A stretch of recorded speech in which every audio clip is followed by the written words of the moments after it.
27 minutes. I thought it was great. What did you think, Martha? Well, I listened to it and I thought about all like the additional drama. Like Khloe Kardashian is not coming back to LA. I wondered what Vanessa Bryant had to say about that line with Kobe. Um, Kanye fucking bitches next to him while Kim was watching or something. That one of those lyrics. And then also like the money that he was talking about, like I That he mean was broke. the that he was broke, but you Being know broke this didn't break him. it sure didn't, and the breakthrough continues to like inspire him, and the fact that he was able to Def Jams right was able to fund this whole trip for a whole lot of people to go to Wyoming and listen to his new album, but Donda House Inc. is about to get a new name, and it's no longer going to have the legacy of Donda West. Ooh, Felice. But there's money out there or not, There obviously is. right? If Homeboy's trying to ask for a $60 million plane, Okay. you better I hop wish on with Kanye. I wish that Jay-Z was there. Yeah, you know? right. He's like, I wish that he was there, you know? Like Jay-Z is to me Jay-Z is one of like the voices of reason and like hip hop. And like he's so influential and he continues to like remain so grounded, and I don't know, but do you know if the Kanye's album's on Tidal? it is. It is? It is. It continues to be. I think Kanye isn't able to, and I'm not quite sure about this actually, but I think Kanye can't get out of the title deal. Oh, he like No. contract wise? Yeah. Why? Because he's gonna talk about. Well, Big Bro because it again if was he like pulls out? right, but it was like all of I mean, you know, when you go into business together, and it was like 15 people, 20 people that were all part of Title. So, yeah.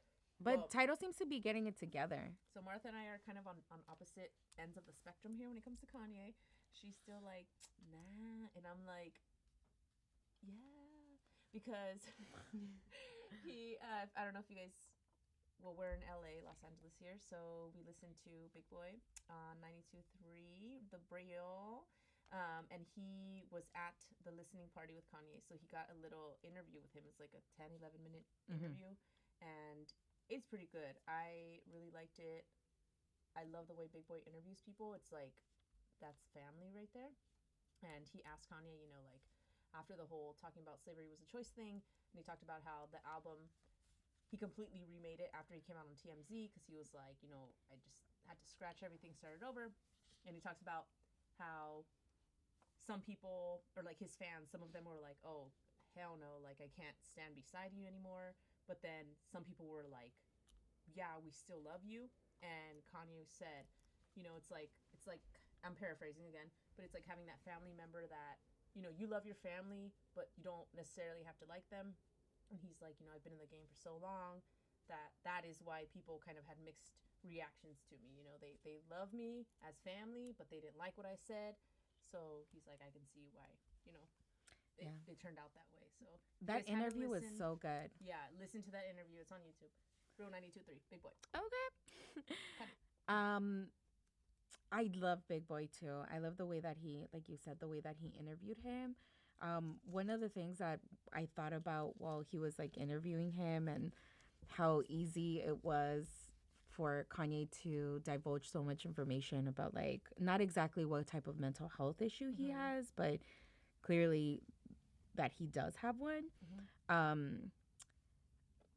It kind of it quickly brought up the point that again, like any action has a reaction, and the fact that he changed the album after the TMZ interview, I can only imagine what kind of other things he said after like Van Lathan like really express and was able to articulate so eloquently that his words have an effect on people, and the fact that he is on a different financial level, and like, you know, he's over there trying to I am not tired of saying it, trying to rebuild Calabasas while Calabasas looks really good. Right. Watts out here, sometimes it's not the safest. South Central in general, certain areas are getting gentrified, but people are continuing to move. Like Kanye, not to say that LA is the place that you need to fix, but you couldn't even fix home. You know, there's other people that have been like more involved. So like, I don't know, maybe Kanye sent Donald Trump a a album, but Who sent his wife? he sent his wife for sure. But I probably won't be buying like, or like purchasing a Kanye album in a while until, he gets some sort of help because, just like any political campaign, money goes towards that. There's always, donors that are anonymous. And I'm not about to give Kanye my money so that he can go give it to Donald Trump. I've been listening to that shit for free on SoundCloud. Yeah, okay. Well, you can listen to this podcast too. Mimosas and Chismosas. Okay. Soon to be on iTunes. Okay, let's pause and then we're gonna get into it. So say this is gonna be our second guest. We're back. Okay. You can edit that. All right. So now we have a special guest on the phone reporting live via the telephone, our little Apple device here. Call us Lady Gaga. Okay. And this is one of my very good friends. Her name is Michelle. And whenever I have questions about dating, Michelle is actually one of the people that I will call, especially because 2 days ago, my coworkers got me on Bumble. And so I don't know how to navigate it. And Michelle is going to be my personal coach. So I'll keep you all posted on that. But we wanted to ask Michelle some questions about how does she navigate the dating scene in this social media world, and how, what tips can she offer all of us that are now partaking in this world of social media, online dating? What are the do's, what are the don'ts, and how can we prepare? So Erica is going to ask a few questions, and then we'll just keep going back and forth. All right. So Michelle, thank you so much for calling us in. Let's get started with what made you download an app, a dating app, and which was your first app that you downloaded?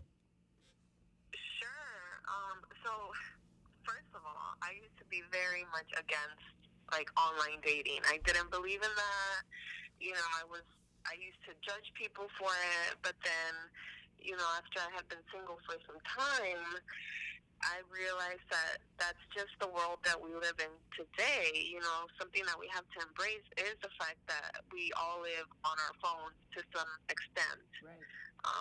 And we're all so busy that it really does become hard for us to kind of meet people day to day, especially people that we would like to date. Right. So I think, after a few years of not being in a relationship, I decided to kind of start, the online dating scene. Yeah. Do you think it was easier to kind of get to know someone through messaging rather than calling? Because I feel like... Or meeting in person, right? Right. At a bar when you're drunk and you have that liquid courage. Right. Was it easy just sending hey, what's up? And What's getting to know good? you. Yeah. What's good via the DM? And getting to know them like that. You know what? It is a little bit intimidating. Even if you are a very confident woman, I would say it's definitely a little bit intimidating. So you do have to have that, liquid courage, and kind of put yourself out there. I am very confident, and I do like to just be social, but even then it was difficult for me to it was getting out of my comfort zone, and I think for a lot of us, that's what it is. It's getting outside of our comfort zone initially. Right. Yeah. So tell us about the first time that you went out with someone. Was it on Coffee Meets Bagel, Tinder, Bumble? Which app? So I think the first app I downloaded ever was Coffee Meets Bagel, and I would say I've had really great experiences on all my online dating platforms. So yeah, the first official date that I went on was someone I met through Coffee Meets Bagel. And personally, there's a ton of horror stories out there, but I am lucky enough to say that I've never had a bad experience through any of these online dating platforms. Oh, that's awesome. Lucky you. So what was the first date? Where did you guys go? How long was the date? I think for our first day, it really is like any of, like, even if you met someone in person, it's very, very natural. Usually it's dinner. I think we went, if I'm remembering correctly, we went to dinner and then grabbed some ice cream. And it was Safe. very, very simple. And I think the thing is, with online dating, personally speaking, I have to speak to someone for a few days via text or via the app in order to feel comfortable enough to say, you know what, this is someone that I'd actually like to sit down with in person and have a meal with and have a conversation with. Right. So then, moving into that, what made you swipe right on some people versus like, nah, to the left, everything you own in the box to the left? Okay. Girls, I stayed swiping left, at first. I was so, and it's crazy because you always think of yourself as not being judgmental or not being superficial. Right. But at the end of the day, like, these are apps, and you do become a little bit superficial at first because you're only judging someone based off of what you see and what you read. So I used to stay swiping left, like left.